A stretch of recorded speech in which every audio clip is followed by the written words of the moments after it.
It really sounds like a modern internet fairy tale, right? A teenage creator takes this creepy online post, turns it into a viral horror series, and then gets a movie deal with like the coolest indie studio in Hollywood.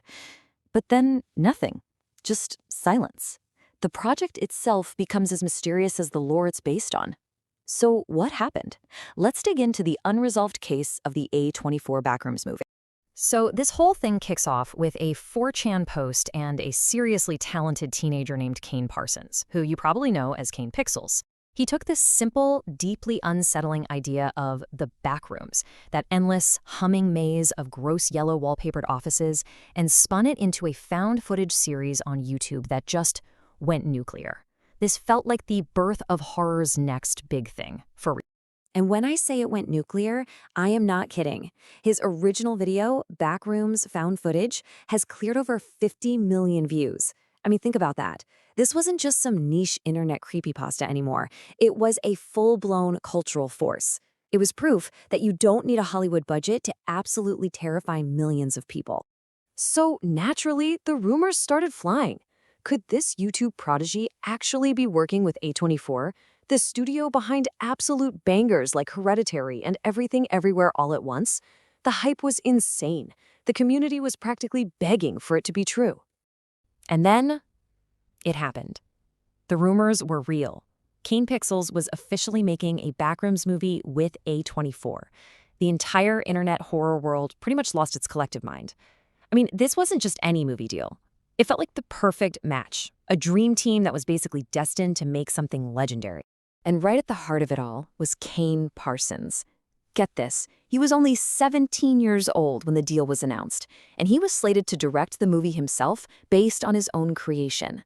This was it. This was the ultimate creator success story. A young artist actually getting to keep control of his own vision on the biggest stage you can imagine. And the team backing him up? Oh, it was a horror fan's fantasy draft. You've got A24 bringing that indie cred and creative freedom, and then you have producers like James Wan, the guy behind Saw and the Conjuring universe. Come on, it seemed like there was absolutely no way this could go wrong. And the fans were all over it, making sure this was legit. Just like this person on Reddit points out, it was confirmed. Kane had talked about it himself, so expectations just shot through the roof. The project was real, the team was perfect. What could possibly go wrong? Well, after that first incredible wave of excitement came this weird, unsettling quiet. The project just went dark. Weeks rolled into months, and there was nothing from the official channels. And that initial joy from the fans, it slowly started to curdle into this mix of anxiety and just confusion. What was going on? Let's just put this silence on a timeline, because it's wild. The movie gets announced in early 2023. Then, for almost 2 whole years, radio silence. Now, to be fair, the big Hollywood writer's strike happened, and that delayed everything. But even after that ended, the mystery around the backrooms somehow got even deeper. As the fans started to dig, a new story started to take shape. Maybe this wasn't a creative problem. Maybe it was a legal one. And this comment right here really nails the community's biggest fear. Kane Parsons, this young creator, was now swimming with sharks in the world of Hollywood contracts. And the real monster at the center of the maze seemed to be this term, shared IP. Okay, so think of it like this. You build an amazing Lego castle, and a huge company says, hey, we want to make a movie about your castle. But shared IP could mean that now you can't build any more Lego castles or even post pictures of your original one, not with their permission.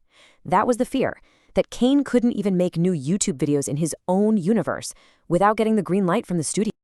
And this comment really captures that growing paranoia. That dream partnership started to look a lot more like a cautionary tale. Was this just another classic David versus Goliath story? A young independent artist getting tangled up and potentially crushed by a corporate machine that doesn't really get his art or his community? And that led everyone to the big, unsettling question that still hangs over this whole project. Who really owns the backrooms now? What started as this simple, terrifying idea had become this incredibly complicated and probably very expensive legal asset. So, with zero official news, the fan base basically turned into a team of crowdsourced private investigators. Seriously, they were digging through Reddit, Discord, social media, just trying to find any clue, any sign of life, and trying their best to tell what was real from what was just a rumor. And they really had to build their own case file from scratch. You had theories flying all over the place. Some people claimed the movie was scraped, canceled, based on some anonymous comment. Others were sharing so-called plot leaks. But the online detectives were relentless, debunking the fakes and clinging to the few little scraps of evidence they could actually confirm. I mean, look at this. This is a perfect example of how desperate fans were for any information. The supposed plot summary pops up on Wikipedia and everyone gets excited for a minute. But the investigators quickly realized it was just a description of Kane's first YouTube video. Plus, the movie's script wasn't even finished yet, so a quick release was totally impossible. And then, after all that static, a real signal. A24 posted this super cryptic image to social media. It just looked like an audio waveform, like nothing. But some fans with incredible eyes noticed something familiar hidden in the noise. And as this user put it was undeniable. It was the pattern from that iconic, awful yellow wallpaper. It was the first real sign that this movie was still alive in over a year. So that one cryptic post brought the hope flooding back, but it didn't solve the mystery. All it did was confirm the movie wasn't dead. It was still out there, lost somewhere in the fog of development, trapped in this weird limbo between being real and being non-existent. About a week after that waveform teaser, A24 followed up with this, a single number, 2026. And that is, to this day, the only official piece of info we have about the movie's future. Just a release year. That's it. And what's wild is how this perfectly captures the fan experience. A year before that official teaser, a user on Reddit had already made this pessimistic prediction. What was once just a cynical guess had now become the official reality. It just shows you how long and painful this whole process has felt for the people waiting. So even with a release year, the case file is just full of these giant, unanswered questions. Those core worries about creative control and that whole shared IP nightmare, they're still there. Can a movie made like this really capture that lonely, eerie vibe of Kane's original work? And honestly, after a delay this long, can it possibly live up to the hype? These aren't just questions about a movie anymore. They're about what happens when this kind of viral art collides with corporate reality. And that leaves us with this final haunting question. We have a release here, but that's it. No trailer, no cast, no plot details.